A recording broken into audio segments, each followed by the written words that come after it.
Give me a G, give me an A, give me an M, give me an E, give me an R. What does that spell? I don't fucking know. I'm a gamer. I can't read. It seems like a lot of the issues that people get mad at in games today is that they fundamentally don't know how to read and don't understand the purpose of games, like at a fundamental level. And because of that, they just gotta get mad at like the air and start yelling at the wind and stuff like that because they just don't understand what the purpose of the games that they're playing are and what the story is behind it. What I want to talk about today is how people are getting mad about Subnautica and specifically the fact that you're just not allowed to murder everything that is in the entire game, especially if it's like of minor inconvenience to you. So the entire like anger around this can be encapsulated in this tweet by this random account saying Subnautica 2's devs say go play Sons of the Force if you don't like its lack of violence. The game focuses on underwater exploration and you cannot kill most creatures. On the official Discord, one player asked why killing is impossible in Subnautica 2 as it makes no sense. Level designer RTM O'Reilly replied, "This is not a killing game, so go play Sons of the Forest if you want to kill." Another developer said the team discusses this is a lot inside the studio and may not let players catch small fish for food, but large creatures will stay safe so the game feels right. The idea comes from the first Subnautica, as a team wants the players to discover things, feel wonder, and live in the ocean life instead of fighting it. I'll talk about this more later, but a fan-made mod has made it so you are allowed to kill creatures. And from a design standpoint and what the purpose of Subnautica as a game, it kind of makes sense you're not allowed to kill stuff. And it always kind of felt weird that in Subnautica 1 you're kind of like able to kill stuff because it felt like the entire purpose of the game was that you're not supposed to be the apex predator of the environment anymore. You're like supposed to be understanding that there are things bigger and stronger than you. And like, yes, you could kill the leviathans in that game with a knife, but it would take like 30 minutes of just beating the shit out of it over and over again. And it's like, logically speaking, it would make no sense for you to be able to do it. And as a result, I think they saw that people were able like to kill once again the leviathans in Subnautica, so they really went like full blown and made it so that it was impossible for you to kill stuff in the full release of the game, or and not in the full release in the sequel game Subnautica 2. But obviously, this does not stop people from getting mad. And we have a lot of tweets like this one, where the person says, "Do you understand what just happened to Subnautica 2? Be Subnautica developers. Player Playley asks why you can't kill most creatures. Level designer snaps back, this is not a killing game, go play Sons of the Forest if you want violence. Another dev adds that big creatures will stay safe because the game should feel right. The first Subnautica lets you stab leviathans with a knife. Now they want you to peacefully coexist with 50-meter monsters like it's an underwater yoga class. Why do developers treat their most loyal fans like this? Why can't they just answer normally without being condescending and aggressive? Loyal players are the ones who supported you for years. If you keep talking down to them, they'll simply stop playing, and in the end, the developers will be the ones who lose the most. Peak Gold Trust Gas Energy in 2026. You think this approach will help the game long term, or are we watching it slowly die?"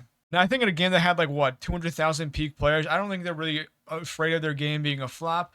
But like, once again, saying that, you know, the first Subnautica lets you stab leviathans with a knife, like, obviously, I don't think Subnautica 2 developers thought that people would say, hey, I have this tiny knife, let me just like poke a giant 50-meter leviathan a billion times until it dies. And I think once they saw that people were doing it, that's why they fully committed to the peaceful route of not making you able to kill anything. And the fact that like it says, oh, they want you to peacefully coexist with the 50-meter monsters like it's an underwater yoga class. That's not what they're asking you to do. They never said you got to be friends with the leviathans. Like, they're supposed to be a constant threat in the game. They're supposed to be like massively inconvenient. You're not supposed to coexist with them. You're supposed to survive them hunting you. Those are two fundamentally different things.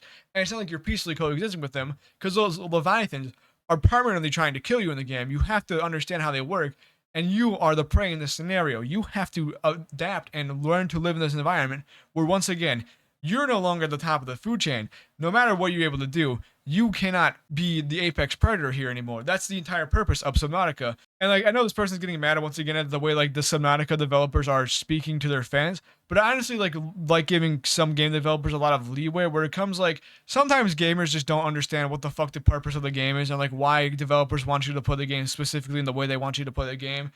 And I think it gets to the point where you kind of just have to like sit people down and put them in their place and like say, hey, we're making this game and we want it to be played in a specific way. It's not like they're like forcing you to play one exact way permanently where it's like permanently streamlined into a walking simulator. But they'd like to have some sort of storyline consistency with the type of gameplay where like they're not saying you have to play an exact specific way. They're just specific ways they want you to not play the game. And they're doing that by making it so you cannot kill anything in the game. Except for like, I guess, the little baby fish that you grab with your hand to cook for food. But this doesn't stop people from making mods that make it so you can kill the animals in the game. Because obviously, if people really want to play the game, they'll complain enough and make it so that there's a mod where you can kill it. Like, let's watch what you're allowed to do in this mod.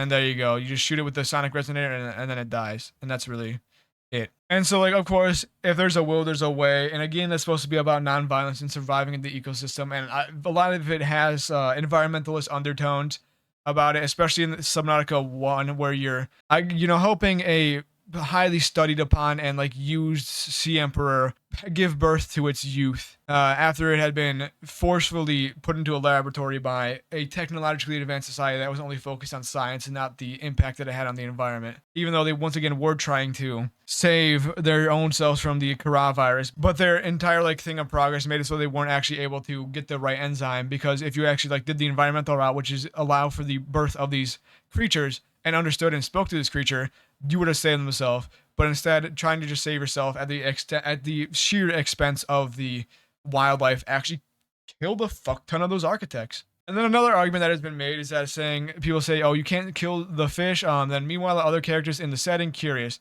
And so like this is showing the mech from Subnautica Below Zero, where the character in this mech who uses mech is very fucking obviously not the most morally sound person. She's kind of like off the rails, insane a little bit.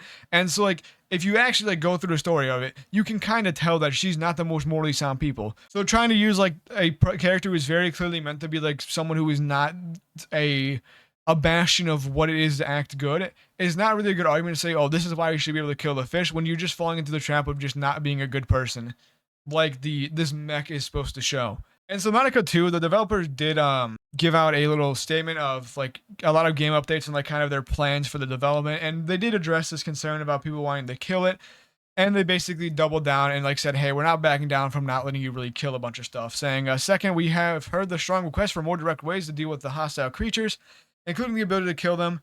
We understand where that request is coming from. When avoidance and mitigation tools do not feel effective, it is natural for players to want a more decisive solution. Our current direction is not based on judging players who want combat, and it is not because we think those players are wrong. Subnautica has always been built around vulnerability, exploration, survival rather than traditional weapon-based combat. We believe that this is part of what makes the game unique. However, the game design only works if creature encounters feel fair, readable, engaging. Right now, we have more work to do to achieve that. And this was addressing the fact that, like, you have the flares, you have the sonic resonator, which both of these are like non-lethal ways to deal with the creatures in this game, the hostile creatures in this game. And it makes it clear to you way early on that these are like the things that are meant to distract these creatures and that they're supposed to use them. And once again, these are like, they're not even terrible ways to deal with it. I'm pretty sure the flares even work on the Leviathan. So maybe try that out. Maybe experiment with the game a little bit and see how you can go around handling these creatures in a non-violent way.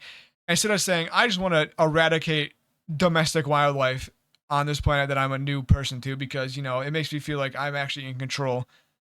When once again, the entire purpose of the game is saying that, hey, there are things bigger than you now in this world, and you're not really going to be in control and not going to be able to dictate what goes on in the food chain of this world anymore. And I thought this person kind of made a good take about like why you shouldn't be able to kill, saying, I actually like Subnautica 2 more than the first. Being able to kill leviathans with a knife made you feel powerful against an enemy that was horrifying and assumed to be unkillable. And thus the fear factor could be reduced if you were skilled enough. Now, there's no fighting back. There's no reduction in fear. There's just you, the ocean, and inhabitants. And you look like a very appeasing lunch to them. And I think that's like something I agree with too. I feel like it's a lot more intimidating to have to deal with the world around you without being entirely in control. I feel like it makes it a lot more scary that I had to just understand how the collector Leviathan works and understand how to get around it, rather than just saying, all right, I'm going to prepare the bombs and the knives and the guns and shoot this, and then, oh, it's gone. Okay, there, it's dead, and then, oh, it's gone forever. I think it's a lot more scary for me to be like, all right, I have to understand, if I wanted to hide from this and if I wanted to get around this without fighting, how would I be able to get around this? And that's kind of like part of the fear factors that like I can't fight back if the collector Leviathan grabs me. I just have to run and hope for the best. And even then, the collector Leviathan, once you handle it a few times and you upgrade your tadpole a little bit, is not really that big of a deal. It just grabs you once, does like at most 35 damage to your tadpole, and you kind of can just run away without even getting close to dying. And that's happened legitimately every single time I've encountered the first collector Leviathan that you see. And then, spoiler alert, there's a second one that you see later on that I actually like somehow made it despawn in the area that I did until I was leaving into it when I re-entered the spawn barrier, and then it appeared. So I literally just like, even then it was such a non-issue, and I was able to figure it out without violence, and like I was able to get around it without a violent way, which is how the game is supposed to be. And I can go on like why this also makes sense for Subnautica, like as well as like from a game design and a mesh standpoint. Subnautica is very clearly an environmentalist game. I touched on this before, saying like how you're supposed to in the first game you're supposed to go alongside a creature that was experimented on for the own game of the architects. But if they actually try to work cohabitively with this sea emperor, they actually would have probably survived instead of dying to the virus and having the sea emperor attack them and just ruining everything. And on top of that, there's also another big messaging with like the Altera Corporation being this massive corporation that has a bunch of debt slaves who are willing to, say, hey, it's probably less or more effective to lose yourself than it is to lose like the habitat that you're built. And like your entire purpose here is just to pay off your debt and also establish a safe area for any travelers. And so like there's also that type of messaging there, which I could go even in great detail about why that is also going alongside the environmentalist perspective of Subnautica. But like I'm not even gonna go that deep into it, but I feel like you can kind of get an idea of where I would go if I wanted to talk about that. But just overall, I think the entire outrage, or not even outrage, just annoyance and anger with Subnautica is the fact that people just fundamentally do not understand the messaging behind the games, where they think that every single game that they play is going to have one specific way that they're meant to play the game, and they're going to try to play every single game that they've ever played in the same exact way, and then get mad when a game doesn't let you do that. It's very clear that Subnautica, even from the first game where it did allow you to kill stuff, wanted you to play the game in a specific way where you, instead of like trying to go guns blazing and stab the Leviathans, you're supposed to respect them as like the apex predator of the environment, and you're supposed to learn how to work around them rather than just like run through them.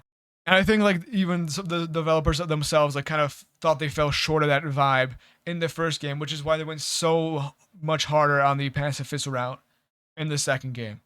But yeah, once again, this is kind of like an issue of gamers not being able to read and not being able to get any sort of like deeper messaging in their games and understand that games are supposed to be interpreted in a specific way. And sometimes developers want you to get a specific message rather than just allowing you to run freely and play the game in the only way that you want to, completely missing the message and the work that they put into getting this message across. That's really it.